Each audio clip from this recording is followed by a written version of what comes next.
হযরত আলী বলে, পৃথিবীর মানুষেরা শুন, পৃথিবীর মানুষেরা শুনো,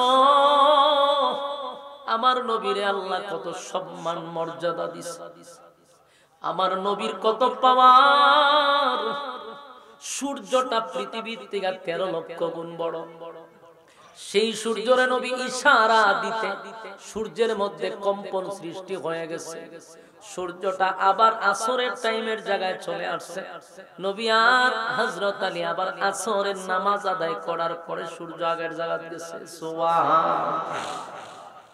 সাহাবায়ে কেরাম নামাজের জন্য কান্ত গো, নামাজ ছাড়তো না, নামাজ ছাড়তো না, নামাজ ছাড়ে নাই, সব ছেড়ে দিত, কিন্তু নামাজ ছাড়ে নাই। নবীর জীবনের শেষ নামাজটাও ছিল জামাতের সাথে।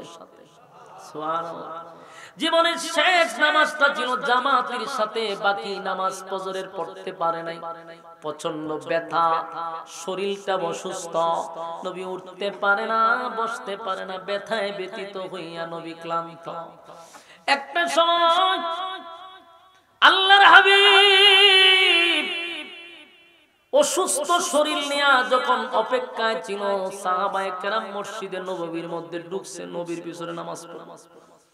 কারণ প্রতিদিন নবীর পিছনেই নামাজ পড়ে। আজকে তাকায়া দেখে ফজরের সময় নবী মুসল্লায় নাই, ইমামতির মুসল্লায় নাই। দীর্ঘক্ষণ সময় অপেক্ষা করল, আল্লাহর হাবিব আসে না। বলুন, নবীর প্রতি সাহাবীদের ভালোবাসা আছে না নাই? যেভাবে বুঝে সাহাবায়ে কেরাম নবীর জন্য জীবন দিত। সুবহানাল্লাহ।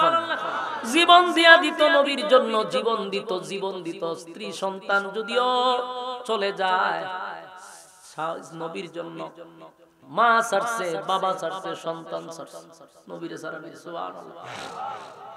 আল্লাহর হাবিব ফজরের সময় থেকে মসজিদে নববীতে সাহাবায়ে কেরামরা সেরে নামাজে শরীক হবে, কিন্তু তাকায়া দেখে হাবিবে কিবরিয়া নামাজের মুসল্লায় নাই। অপেক্ষা করতে করতে কান্নার রুল পড়ে গেছে। হায় রে, আর মনে হয় নবীর পিছনে নামাজ পড়া হবে না। অপেক্ষায় এক পর্যায়ে নামাজের টাইম চলে যায়। হঠাৎ করে দেখে ইমামতির মুসল্লায় একজন দাঁড়ায়া গেছে। সাহাবীরা তাকায়া দেখে যিনি দাঁড়াইলেন তিনি হলেন হযরত আবু বকর। যে আবু বকর দাঁড়াইছে, কান্নার রোল পড়ে গেছে। গইরাইয়া সাহাবায়ে কেরাম কান্না শুরু করছে। কারণ এখানে যেহেতু আবু বকর দাঁড়ায়া গেছে, আর কোনদিন নবী দাঁড়াবে না। নামাজ শুরু হয়ে গেল আবু বকরের নেতৃত্বে। সাহাবায়ে কেরাম নামাজের মধ্যে কাঁদতেছিল। আল্লাহর নবীর হুশ যখন ফিরে আসলো, নবী তাকায়া দেখে আয়েশা নবীর পাশে, চোখ দিয়া পানি। আয়েশা গো, কেন কান্দো? আল্লাহর নবী বলেন, আয়েশা, মসজিদে নববীতে কি নামাজ শুরু হইছে? আল্লাহর নবীর বিবি আয়েশা চোখ দিয়া পানি ছাড়ে আর বলে, বাবা, আমার বাবার নেতৃত্বে, ওগো আল্লাহর পয়গম্বর, আমার বাবার নেতৃত্বে নামাজ শুরু হয়ে গেছে। আপনার অপেক্ষায় সাহাবায়ে কেরামরা কান্নার রুল ফালায়া দিছে। আল্লাহর নবী বলেন, আয়েশা, একটা নজর কি আমার একটু দেখানো যাবে নামাজের দৃশ্যটা? নবীর হুজুরের সাথেই তো মসজিদে নববী। জানালা দিয়া নবী তাকাইলেন, নবীরে উচ্চ করে ধরলেন। নবী এক দৃষ্টিতে তাকায়া দেখতেছে আবু বকরের নেতৃত্বে নামাজ চলছে।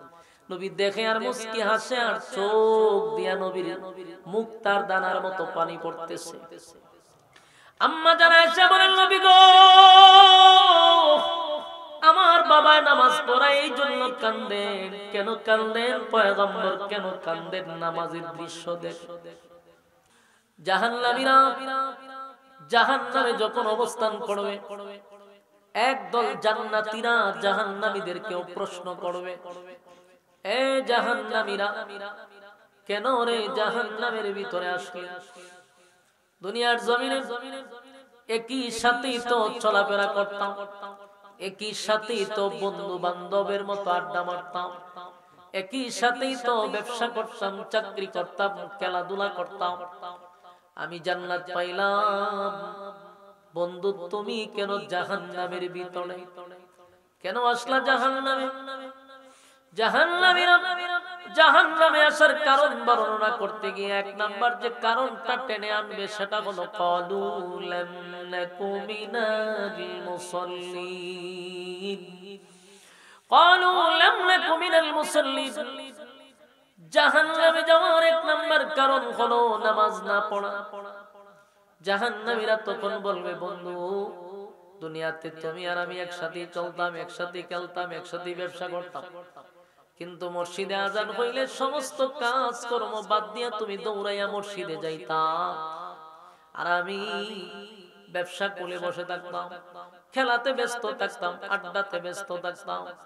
আজান হয় রে, কিন্তু আমার খবর নাই। তাই আজকে আমি জাহান্নামে আসছি।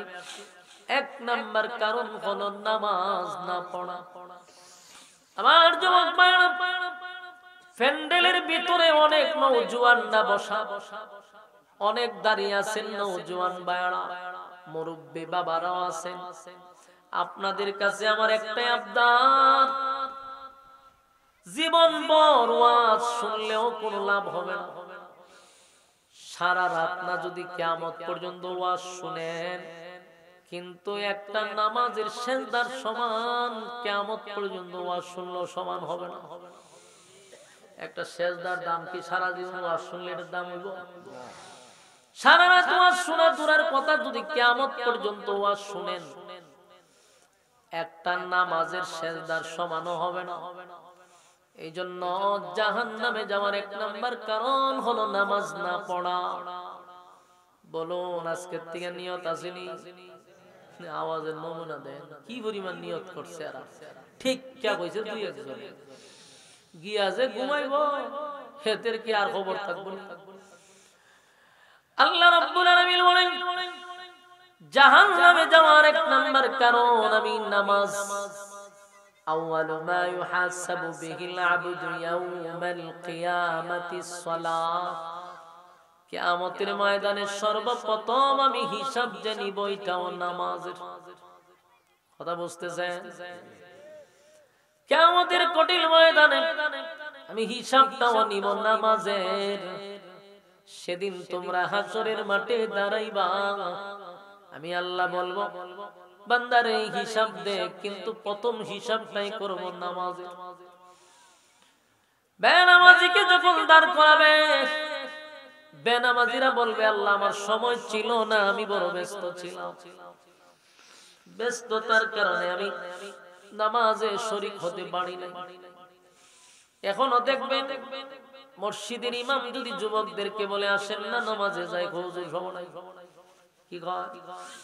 সময় নাই হুজুর, আমি বড় ব্যস্ত। সময় নাই, সময় নাই।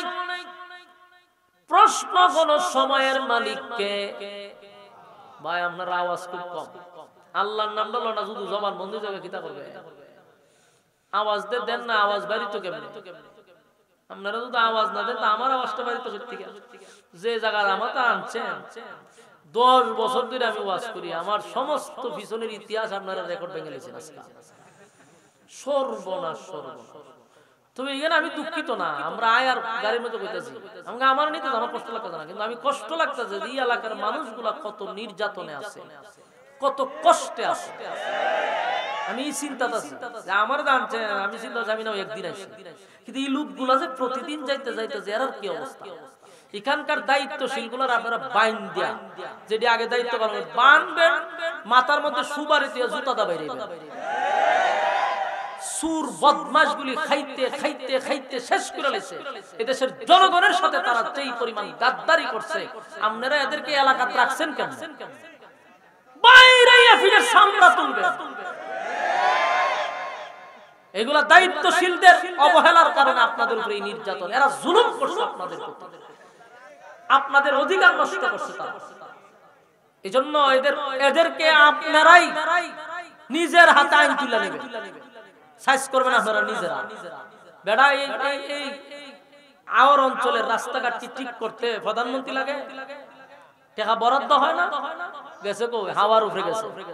এরা এই বরাদ্দ দিয়া টাস খেলে নর্তকী না ছায় উড়ে উড়ে যায় নর্তকীর উপরে আপনার রাস্তার টাকা। এই জন্য এগুলার প্রতিশোধ নেওয়া দরকার। নরমের সবচেয়ে বড় সমস্যা। তাই আপনারা একটু আওয়াজ দিন। আমি তো আসার খাইতে খাইতে আমার ফার্স্ট মার যা আছে শরীরের অলরেডি লড়াচড়া শুরু হয়েছে। আপনারা একটু আওয়াজ দিন, আওয়াজ দিন।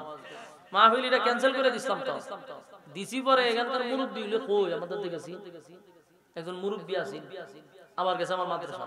এখন মুরব্বী মানুষ গেছে, আমি কেমনে ফিরাই দেই, চেহারার দিকে তাকাই আবার হোটেল দিছি, ক্যান্সেল করে দিছিলাম। এরপর আবার দিছি। যাক, আপনাদের আগ্রহ আছে, ভালোবাসা আছে, মহব্বত আছে। ওই হবিগঞ্জ থেকে আমার লইছে ফুলামান, এখন অনেক আবেগী ফুলামান। কিন্তু আমি চিন্তা করছি যে আবেগটাকে মাহফিলের পরে থাকবো নি, চিন্তাটা আছে। কারণ ভালোবাসা লাল গোলাপ নীল গোলাপের শুভেচ্ছা মাহফিলের আগেই দেয়। বয়ানের পরে হুজুর সুজিকা ভাই কোন দিকে হটাই নিকে পাবে জান, এবার 4 পয়সার দাম নাই হুজুর। আমি চিন্তা করতেছি যে লাল গোলাপ নীল গোলাপ দিয়ে আনছে মাহফিলের সময় আবার পামুনি, চিন্তাটা আছি আমি। আসুননি? আচ্ছা, সেটা আসি পরেনি ভাই, নাই চিন্তাটা আমি আছি। হ্যাঁ, যুবক পোলাপান একটিভ থাকতিব, মাহফিলের পরে আমার সাথে আবার নিয়ে ওখানে দিয়ে তুইব। হ্যাঁ, এটা হলো ভালোবাসার বহির প্রকাশ। নাহলে একবারে টিস্যু করতে ফেলাই দিবেন। কথাগুলো একটু মনোযোগ দেন। قالوا لم نكن من المصلين। কিয়ামতের মাঠে আল্লাহ বলেন, জাহান্নামীরা জাহান্নাম থেকে বলবে, আমরা একটাই অপরাধ, নামাজি ছিলাম না। দুনিয়াতে যেই সমস্ত যুবকরা কয় হুজুর সময় নাই, বলুন তো সময়ের মালিক কে? আল্লাহ বলবে, আমি দিলাম সময়, আমার দেওয়ার সময়। বন্দা, আমি তোরে সময় দিছিলাম 60 বছর 70 বছর, এটা আমার দেওয়ার সময়। আমার দেওয়ার সময় তুই আমারে দিবি না তো কারে দিবি? তুই আমার দেওয়ার সময় দিলি না। ইমাম সাহেব জিজ্ঞাসা করে, হুজুর সময় নাই। যে বলছে সময় নাই, দেখবেন এই লোকটারে বন্ধু বান্ধবের আড্ডায় সময় আছে, কাজকর্মে তার সময় আছে, এই বন্ধু বান্ধব নিয়ে কফি খাওয়া আড্ডা মারার সময় আছে রে। এমনকি মোবাইলে ঘন্টার পর ঘন্টা সময় আছে, বিপিএল আইপিএল খেলায় সময় আছে, সব সেক্টরে সময় আছে। সময় নাই শুধু আল্লাহর বেলা। আল্লাহ কয়, আমি দিলাম সময়, ওয়াল আসর, সময়ের কসম, সময়ের কসম, সময়ের কসম। ইন্নাল ইনসানা লাফি খুসর। আল্লাহ কয়, সময়ের কসম করে বলছে, ইন্নাল ইনসানা লাফি খুসর, এই নিশ্চয়ই তারা ক্ষতিগ্রস্ত। যদি সময়ের মূল্যায়ন না করো, নিশ্চয়ই তোমরা ক্ষতিগ্রস্ত। এই কথাটা আল্লাহ কসম করে কইছে। আল্লাহ কয় তোরা ক্ষতিগ্রস্ত। বলুন, আল্লাহ যদি কয় ক্ষতিগ্রস্ত, বাঁচার কোন সুযোগ আছে? আমার যুবক ভাইয়েরা, বাঁচার সুযোগ নাই গো। সময়ের যে কসম করলো আল্লাহ, সময়ের কসম। ইন্নাল ইনসানা লাফি খুসর, নিশ্চয়ই তোমরা ক্ষতিগ্রস্ত। এই ক্ষতির থেকে বাঁচতে গেলে সময়ের মূল্যায়ন করার দরকার আছে না নাই? সময়ের মূল্যায়ন করতে হবে। পৃথিবীতে যারা সময়ের মূল্যায়ন করছে তারা অনেক উপরে চলে গেছে, অনেক আগায় গেছে। ক্বালু লাম নাকু মিনাল মুসাল্লিন, ক্বালু লাম নাকু মিনাল মুসাল্লিন। আল্লাহর পয়গম্বর বলেন যে হাশরের মাঠে অথবা জাহান্নামের ভিতরে জাহান্নামীরা যখন জান্নাতীদেরকে বলবে যে আমাদের 1 নাম্বার কারণ হলো নামাজ। কারণ দুনিয়াতে আমরা সময়ের মূল্যায়ন করি না, সময়ের অপচয় করছি রে। আজকে আমরা জাহান্নামের আগুনে জ্বলতেছি। আমার যুবক ভাইরা মনোযোগ দেন, আল্লাহর রাস্তে দিলের কান লাগায়া কথাগুলি শুনেন। প্রতিটা মানুষকে আল্লাহ অল্প পুঁজি দিয়া দুনিয়ায় পাঠাইছে। পুঁজিটার নাম হলো হায়াত। পুঁজিটার নাম কি? হায়াত। এটা আমাদের পুঁজি। এই অল্প পুঁজি দিয়া আমাদের মুনাফা অসীম, আমাদের নেকের আমল নেক অর্জন করতে হবে অনেক বেশি। পুঁজি তো কম, কিন্তু নেকি অর্জন করতে হবে অসীম। কারণ হাশরের মাঠে মালিক বলেন, কেউ কারো কাছে যাবে না, সাহায্য করবে না। কারণ প্রতিটা মানুষ হাসরের মাঠে যার যার ইয়া নাফসি নিয়ে ব্যস্ত থাকবে।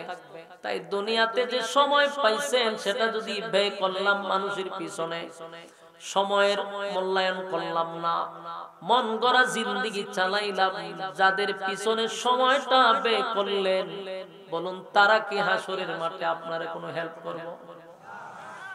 বন্ধুর পিছনে সময় দিলেন, এই বন্ধু কোনদিন আপনার পাশে দাঁড়াবে না। শুধু বন্ধু কেন, আল্লাহ কোরআনে বলেন ইয়াউমা ইয়াফিরুল মারউ মিন আখিহি ওয়া উম্মিহি ওয়া আবি ওয়া সাহিবাতিহি ওয়া বানি। আল্লাহ রাব্বুল আলামিন বলেন হাসরের মাঠে মা তার সন্তানের পরিচয় দিবে না, সন্তান মার পরিচয় দিবে না, বাবা সন্তানের পরিচয় দিবে না, এমনকি স্বামী তার স্ত্রীর পরিচয় দিবে না। এ যুবক ভাই, যেখানে মা সন্তানের পরিচয় দেয় না গো, সন্তান মার পরিচয় দেয় না, বলুন সেখানে আপনার বন্ধু দাঁড়াইব, আপনারে হেল্প করব না। তাহলে কেন দুনিয়াতে বন্ধু বান্ধবের পিছনে সময় নষ্ট করলাম? কেন আমরা অমুক আড্ডায়, তমুক দোকানে, তমুক আড্ডায় কেন সময়টা নষ্ট করলাম? যার পিছনে সময় নষ্ট করলাম সে আমার কোনো উপকারে আসবে না, আমার মুসিবতের সময় কেউ আমার পাশে থাকবে না, কিয়ামতের ময়দানে কেউ কারো হবে না। মা সন্তান, বাবা স্ত্রী সন্তান কেউ পাশে থাকবে না। সন্তান যদিও বাবার কাছে যায়, গিয়া বলবে বাবা একটা নেকির দরকার, মাত্র একটা নেকি দেন আমার, আমি জান্নাতে যাই।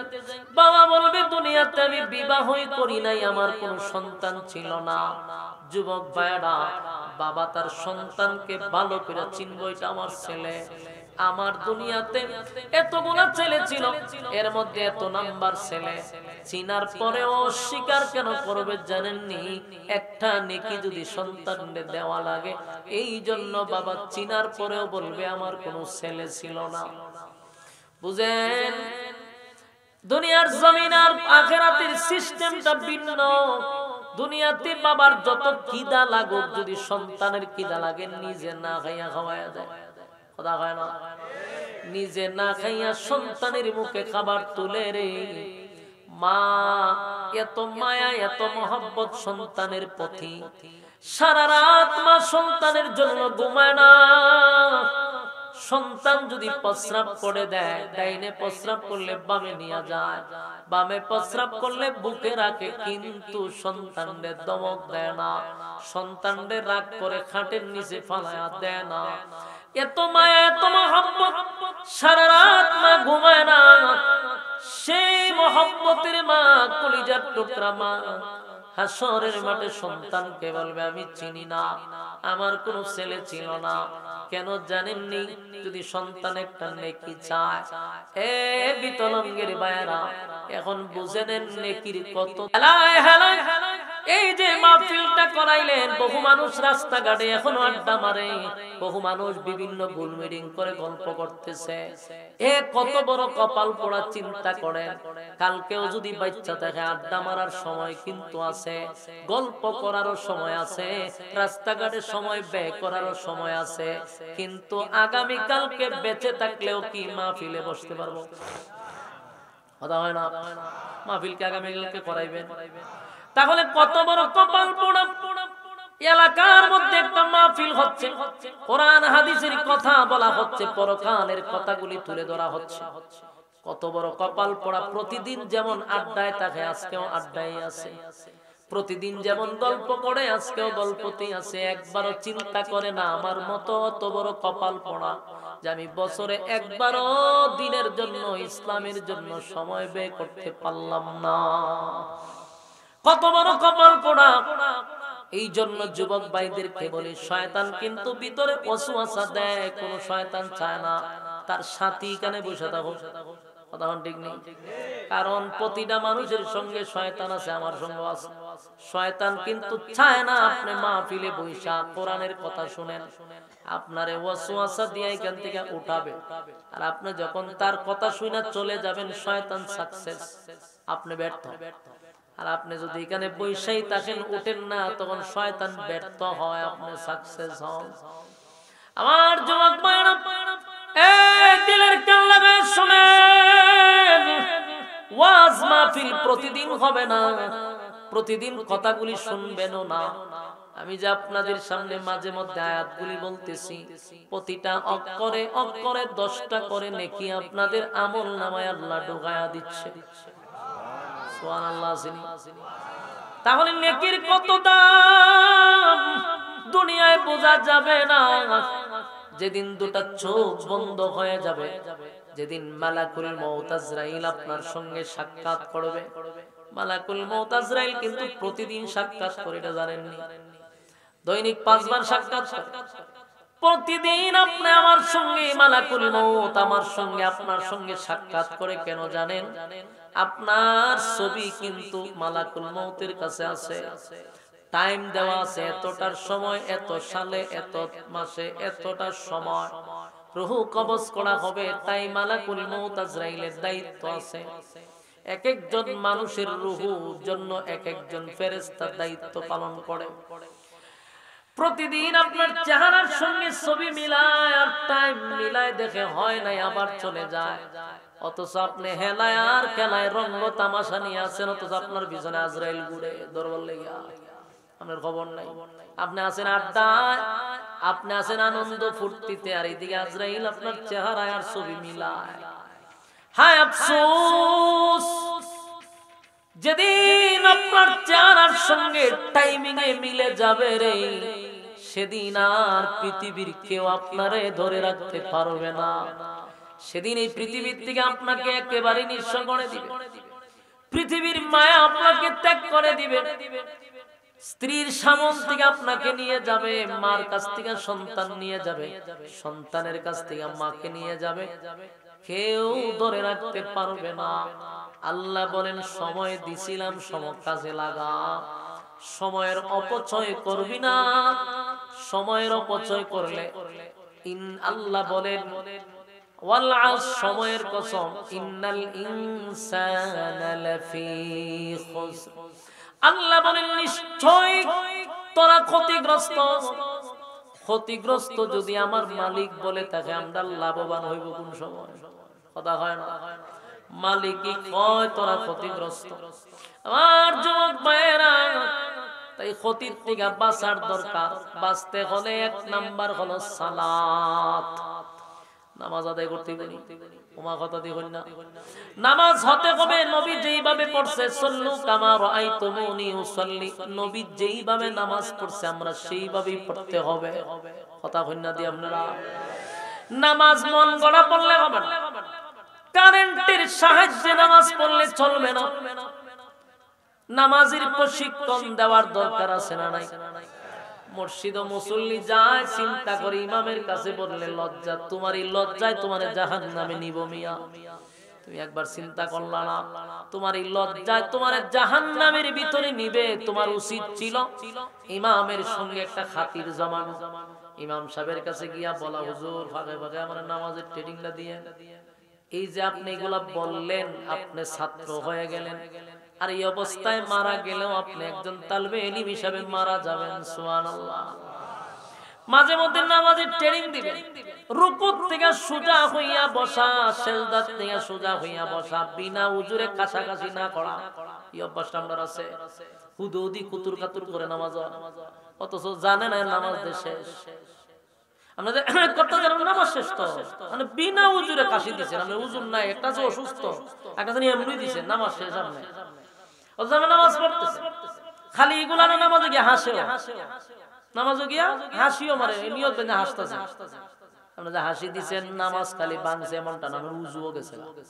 নামাজও কেউ হাসি দিলে নামাজও ভাঙে, উজুও ভাঙে। হ্যাঁ, বুঝতেছেন কথা? এরা বুঝিনি, আল্লাহ এরার মনে উজুরে কইব সাপের গিচ্ছা, ব্যাঙের গিচ্ছা, আমরা রেতে গীতা শুরু করছে। এই বুঝেন কথা, বুঝেন? উজু ভাঙবো, খালি নামাজই ভাঙবো না, উজু ভাঙবো। আসি দিয়ে নামাজে গিয়ে আসি দিয়ে, আসি দেওয়ার সাথে সাথে দাঁত বাইরেছে, উজু শেষ। এত কঠিন, আর এরা নামাজে গিয়ে কুতুর কাতুর করে। ইমাম সাহেব সেজদাতে দেরি করে উঠলে হ্যাঁ মিস কল দেয়। বিনা উজুরে কাশি দেওয়া নামাজ ভাঙের কারণ।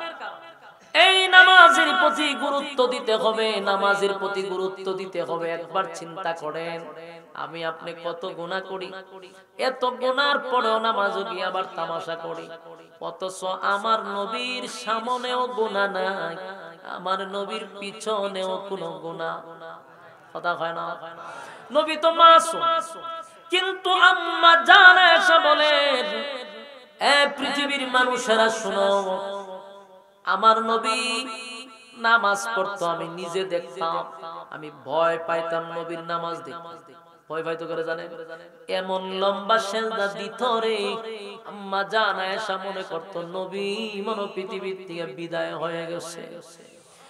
আম্মা জান আয়েশা বলেন, পৃথিবীর মানুষেরা শুন, আমি মাঝে মধ্যে ভয় পাইতাম, মনে হয় নবী চলে গেছে, না হয় এত লম্বা সেজদা কেন দিবে। লারা দিত নবীর, সিমটি মারতো, নবী একটু লড়লে বুঝতো নবী জীবিত আছে। সুবহানাল্লাহ। এই ভাই সাহেব, এই আপনি কি না বালেক? দাড়ি তুটে গেছে, আপনি তো বালেক। আল্লাহর নবী বলেন, আম্মা জান আয়েশা বলেন, আমি মাঝে মধ্যে ঘুম থেকে জাগ্রত হইয়া অবাক হয়ে যেতাম, মাঝে মধ্যে দেখতাম আমার বিছনাও ভিজে গেছে। ঘটনা কি রে? হাত দিয়া দি, নবী নাই। আমি অবাক হয়ে গেলাম, বিছনা ভিজলো, নবী নাই, ঘটনা কি? ওইটা দেখি আল্লাহর হাবিব সেজদায় পড়ে এমন কান্না কাঁদতেন যে নবীর চোখের পানি বিছনা ভিজে যেত। আমি জানতে চাই, এই নবীর কি গুনাহ আছে গো? আমার নবীর গুনাহ নাই, গুনাহ নাই, গুনাহ নাই, কিন্তু নবী সেজদায় পড়ে এত কান্না কাঁদতো যে নবীর চোখের পানি বিছনা ভিজে যাইত। আম্মা জান আয়েশা বলেন, এত লম্বা সেজদা দিত রে, নবীর পা গুলি ফুলে যাইত, রুকুত গেলে পা ফুলে যাইত, লম্বা সেজদা দিত। আমি জানতে চাই, আমার নবীর গুনাহ নাই, মাসুম, যদি এমন নামাজ পড়ে, তোমার আমার কিভাবে নামাজ পড়া দরকার ছিল? আমরার গুনাহ বেশি, আমরা গুনাহের পিএইচডি করছি। আমাদের ভিতরে ইসলাম ধর্ম, দিন ধর্ম বলতে কিছুই নাই। আমাদের আচার ব্যবহার, চলা ফেরায়, আখলাক দেখে বোঝা যায় আমরা ভিন্ন ধর্মে। আমরা মুসলমানদের আমাদের চলাফেরা বুঝেই যায়, বাস্তব না বাস্তব? এই যুবক ভাই, আল্লাহর হাবিব নামাজের প্রতি এত গুরুত্ব ছিল রে, শুধু নবী না, সাহাবীরাও নামাজের প্রতি এত গুরুত্ব ছিল, এত গুরুত্ব ছিল। একবার আল্লাহর হাবিব যুদ্ধের ময়দান থেকে সাহাবীদেরকে লইয়া মক্কার দিকে রওনা, মদিনার দিকে রওনা দিছে। এই মরুভূমি দিয়া নবী সাহাবায়ে কেরামদেরকে নিয়ে উটের একটা বিশাল মহড়া নিয়ে রওনা দিছে। কিন্তু সব সাহাবীরা চিন্তা করলো কি করা যায়, প্রচন্ড ক্লান্ত শরীরটা, নবীও ক্লান্ত। একটা পর্যায়ে সব সাহাবীরা সেখানে গিয়া বলল, আলী রে, তুমি তো নবীর জামাই, আবার ভাইও, শাস্তুল ভাই, তোমার সঙ্গে আমার নবীর ভালো সম্পর্ক, আমরা সাহস হয় না নবীরে কিছু বলি। বলে কিতা কইতা? বলে আমরা শরীর ক্লান্ত, আমরা একটু বিশ্রামের দরকার, সামনে একটু যদি বিশ্রামের সুযোগ পাইতাম তাহলে বাকি রাস্তাটা সহজ হয়ে যেত। হযরত আলী বলেন, ডাইরেক্ট তো বলা যাবে না, বেয়াদবি। আল্লাহর হাবিবকে আলী হিকমত বললেন, আল্লাহর হাবিব ঘোড়াগুলি অনেকক্ষণ ধরে হাঁটাহাঁটি করতে ক্লান্ত হয়ে গেছে, ঘোড়ার উপরে দোষ দিছে, ঘোড়াটি ক্লান্ত হয়েছে, কিছু গাছ টাছ খাই লইলে, আশেপাশে গাছ আছে, আপনি যদি একটু বলতেন তাহলে এরা গাছটি খাইলো, ঘোড়াটি একটু রেস্ট নিল, রাসূল কো তোমরা একটু ঘুমাইতে পারলো, তো বুঝিলেছে কত ডাইরেক্ট কো ঘোড়ায় ভাষায় হওয়ার দরকার আছে। আচ্ছা ঠিক আছে, তাহলে ঘুমাও, ঘোড়াগুলিরে খাবার দাও আর ঘুমাইতে, তবে দায়িত্ব আছে, সব ঘুমানো যেত না। বেলাল করে বলে, জি হুজুর, তুমি তো মুয়াজ্জিন সাহেব, আজান টাজান দিবা, তুমি এক কাজ করো, আমরা সবাই ঘুমাই, তোমার দায়িত্ব হলো আজানের সময় আমরা ডাক দিবা, ফজরের সময় ডাক দিবা। ওই দায়িত্ব দিছে বেলাল রে, আর সব ক্লান্ত হয়ে ঘুমায়। রাসূল একটু বিশ্রাম নিছেন। তো রাসূল তো ঘুমায়, নবীদের অন্তর ঘুমায় না, চক্ষু ঘুমায়, অন্তর ঘুমায় না, অন্তর জারিত। সব সাহাবীরা ঘুমাইছে। হঠাৎ করে যখন ঘুম ভাঙছে তাকায়া দেখে সকাল 8টা বাজে। কথা বুঝতেছে? কটা বাজে? ফজর গেল। ফজর দিনায় নবীও দি ঘুমাও, সাহাবীরও ঘুমাও। 8টা বাজে আল্লাহ রাসূল উঠতে কয়, আরে বেলাল রে তুই কই? বলে হুজুর বেলাল লাভ দোষ কোজান দিগা না, তুই ঘুমাইছিস? বলছি ঘুমাইছি। তা 8টা দি বাজে ফজর গেল। ইন্নালিল্লাহ, এটা হইলো কেমনে? আল্লাহ রাসূল তাড়াতাড়ি সাহাবায়ে কেরামদেরকে যে অবস্থায় আছে তাড়াতাড়ি ওযু করে নামাজ পড়া শুরু করে। তো ওই তাড়াতাড়ি সবাই ওযু সেজদা কইরা নামাজে দাঁড়াইছে 8টার সময়। তো নামাজ শেষ হওয়ার পরে আল্লাহ রাসূল বলেন, এই বেলাল তোমার দায়িত্ব দিছিলাম আমাদেরকে জাগ্রত করার লাগি, তুমি ঘুমারি লাগে। বেলাল কয়, হুজুর কি কইতাম, আপনারা যেই গতি আমারও সেই গতি। কেমনে যে ঘুম লাগলো এটা তো কইতাম। সব সাহাবীরা চিন্তা করে গেছে, ফজর তো গেল গা, রাসূলও ঘুমাই গেল, এটা কেমনে? তো কেউ তার রাসূলের সামনে ডাইরেক্ট কথা বলার সাহস না। হযরত ওমর কয়, হুজুর আমার কিছু কথা আছে। তো কি কথা? বলে আপনি তো নবী, আল্লাহর পয়গম্বর, আপনার তো অন্তর জাগ্রত থাকে, চক্ষু ঘুমায়, অন্তর জাগ্রত থাকে। আপনি কই তাললেন না, সবাই ঘুমাই গেল গা, মাইনা নিলাম, আমরা ভাবলি ঘুমাইছি, আমরা তো আল্লাহর পয়গম্বর, তা আপনি দি কই তালেন না, এটা কি? আমরা না বলে অন্তর জাগ্রতা থাকে। কথা তো সত্য, আমার তো অন্তর ঘুমায় না, চক্ষু ঘুমায়, কিন্তু আমি বুঝলাম না যে আল্লাহ যে আজকে আমার অন্তরও ঘুম পাড়াই দিল, কারণটা কি? এরা এই নিয়ে চিন্তা করতে তো উমরে ফাচ্চা মাইনা নিলাম, আপনার অন্তরও ঘুমাই গেছে। আচ্ছা হুজুর, জিবরাইল কি ঘুমায়? না, তো জিবরাইল আমরা ডেকে দিল না, কয়টা বালা কথা কইছো, যে পয়েন্টের কথা। জিবরাইল কে? জিবরাইল তো ঘুমায়, জিবরাইল আমার ডাক দিল না, এমনি জিবরাইল আইছে। রাসূল কে, রে জিবরাইল ঘুমাইছিলাম আমরা রাতে 3টার সময়, ভাবছিলাম 1 ঘন্টা বিশ্রাম নিব, তারপরে ফজর নামাজ পড়ে কিন্তু আবার রওনা দিব। আমরা যে 8টা বাজে গেল, আমরা সবাই ঘুমাই গেলাম, তুমি আমার ডাক দিলা না? হুজুর আমি তো আইতাম চাই, আল্লাহ আইতে দেয় না। সুবহানাল্লাহ। কেন? এখানে উম্মতকে শিখাইবার লাগি এই ঘটনা ঘটাইছে। সুবহানাল্লাহ কইতেন না? আপনার অন্তর ঘুমায় না, আজকে ঘুম পাড়ায় দিছে, কারণ আপনি যদি ফজর না ছাড়তেন তাহলে কিয়ামত পর্যন্ত উম্মতরা চিন্তিত থাকতো যে নামাজ যদি মিস হয়ে যায় তাহলে পরবর্তীতে কি করণ, এটা তো জানতো না। আমার কথা মনে বুঝেন নাই? নবীরা ভুল করে না, আল্লাহ ভুল করাই তো উম্মতকে শিখাইবার লাগি। নবী যদি একটা নামাজ না ছাড়তো, তে নামাজ দিয়ে খাজা পড়ন লাগবে, অথবা নামাজ ছুটতে গেলে আমরা কি করতে হইব এটা আমরা জানতাম। এই জন্য নবীরা আল্লাহ ভুল করাইছে, উম্মতকে শিখাইছে। সুবহানাল্লাহ। সাহাবায়ে কেরামরা নামাজের প্রতি এত গুরুত্ব ছিল, আল্লাহর হাবিব একদিন ক্লান্ত শরীর নিয়ে হযরত আলীর সঙ্গে হাতে ধরে ধরে রাস্তা দিয়ে হাঁটতেছিল। একটা সময় আল্লাহর হাবিব বলেন, আলী আমার শরীরটা দুর্বল হয়ে গেছে, আমি আর সামনে হাঁটতে পারতেছি না, আলী রে তোমার উরাতে কি আমি একটু ঘুমাইতে পারি? সুবহানাল্লাহ। আল্লাহর নবীর মাথা মুবারক হযরত আলীর উরাতে রাখবে, এটা ভাগ্য খারাপ না বালা, সুভাগ্য আর খার হইতে পারে। হযরত আলী বলে, হুজুর এত বড় কপাল আমার, দুনো জাহানের বাদশা আমার উরাতের মধ্যে মাথা রাখবে, আনন্দ আমি কোথায় রাখব? কিন্তু হুজুর এমন জায়গা তো কোথাও কোনো বৃক্ষ নাই, এই রৌদ্রের মধ্যে আপনাকে কোথায় আমি বিশ্রামের ব্যবস্থা করে দিই, চলো আর একটু সামনে যাই। সামনে গিয়া দেখে এখানে একটা বৃক্ষ দেখা যায়।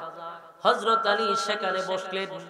আল্লাহর হাবিব হযরত আলীর উরাতের মধ্যে মাথা রেখে একটু ঘুমাইছে। সুবহানাল্লাহ। হযরত আলী আল্লাহর হাবিব রে উরাতের মধ্যে রেখে মনে মনে কয়, মালিক কত বড় নিয়ামত, দুনো জাহানের বাদশা আমার উরাতে ঘুমাইছে। সুবহানাল্লাহ। দীর্ঘক্ষণ সময় অপেক্ষা করছে। একটা সময় আসরের টাইম চলে যাইতেছে, নবী ওঠে না, তো ওঠেই না। হযরত আলী আসমানের দিকে তাকায় আর নবীর চেহারার দিকে তাকায়, চিন্তায় পড়ে গেছে, আসরের টাইম তো চলে যাইতেছে, নবী যদি ঘুম থেকে না ওঠে রে, বলো না আমি এখন আল্লাহর পয়গম্বরকে কেমনে ডাক দেই? নবীরে ডাক দেওয়া যায় না। আল্লাহ যদি নবীরে ডাক দেওয়ার প্রয়োজন হইতো নবীরে ডাইরেক্ট ডাক দিত না, উফাদি বইলা ডাক দিত। সুবহানাল্লাহ। হযরত আলী চিন্তা করলো, দুনো জাহানের বাদশা আমার উরাতে ঘুমাইছে, আমি তো আমার নবীরে ঘুম থেকে জাগ্রত করতে পারি না, আল্লাহর হুকুম চলে যাচ্ছে সেটাও বাদ দিতে পারি না। আশ্চর্য হয়ে হযরত আলী দেখে আসরের টাইম চলে যায়, একেবারে সূর্যটা লাল হয়ে গেছে। হযরত আলী চিন্তা করলো, কালেমা পড়ার পরে কোনদিন আমার তাকবীরে ওলা ছোটে নাই। সুবহানাল্লাহ। কোনদিন জামাত মিস হইছে না আলী, কিন্তু আজকে দেখলাম আসরের টাইম চলে গেছে, হাবিবে কিবরিয়া আমার উরাতে ঘুমেরে, ঘুম থেকে জাগ্রত করতে পারতেছি না, নামাজও পড়তে পারতেছি।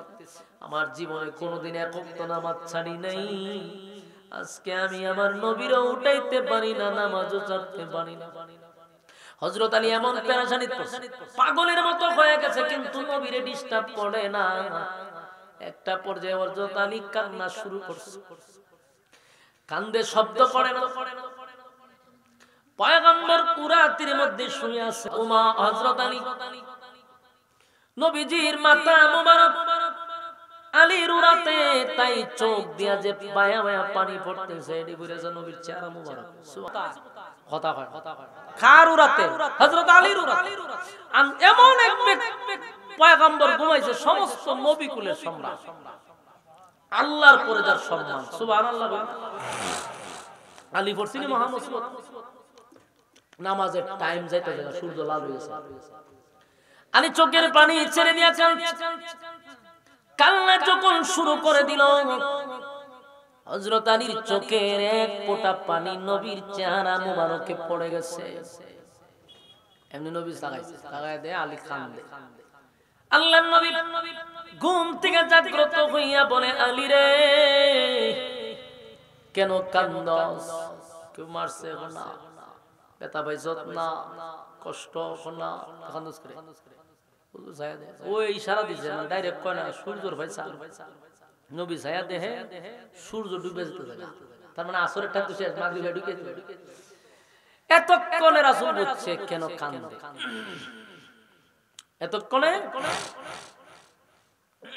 এতক্ষণে বুঝতে পারছে যে কেন কান্দে, ঘটনাটা কান্নার কারণটা। আল্লাহর রাসূল তখন আলীরে বলল, তো তুমি কান্দো, নামাজ ছুটে গেছে।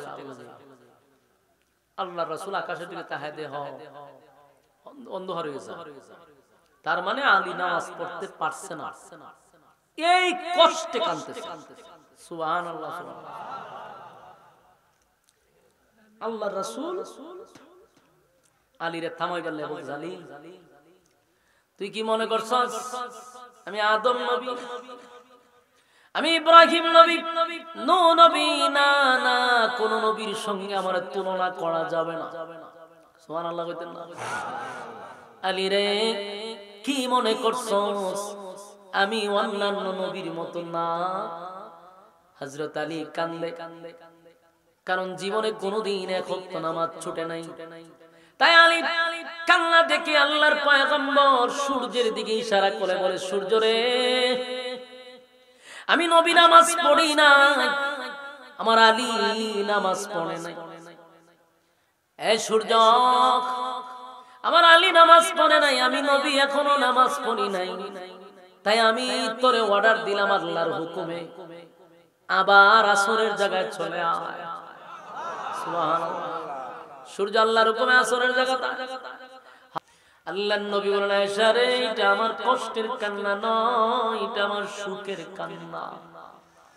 এই নামাজ কায়েম করতে গিয়ে আমি নবী ধান্দা বাংলাম, এই নামাজটা কায়েম করতে গিয়ে আমি তায়েফের ময়দানে রক্তে রঞ্জিত হইলাম। এই নামাজ কায়েম করতে গিয়ে কত সাহাবী শাহাদাত বরণ করছে। আজকে আমি নাই, আমার সাহাবীরা আমার অবর্তমানে, আমার অনুপস্থিতিতে তারা যে সুন্দর নামাজের জামাতের ব্যবস্থা করছে, আমি নবী আনন্দে আর চোখের পানি সামলায় রাখতে পারলাম না, তাই আমি কান্দি। এটা আমার আনন্দের কান্না, এটা দুঃখের কান্না নয়। আমার সাহাবীরা নামাজের আয়োজন করছে, এই খুশিতে নবী কান্দে। বিদায়ের সময় নবী বারবার বলছে উম্মতেরা রে, নামাজ ছাড়বি না, নামাজ ছাড়বি না। বলুন এই নামাজকে আমরা ছেড়ে দিব? কথা হয় না। আজকের পরে আগামী কালকের থেকে নামাজ পড়বেন কারা? হাতটা তুল্লা দেখায়া দি। লিল্লাহে তাকবীর।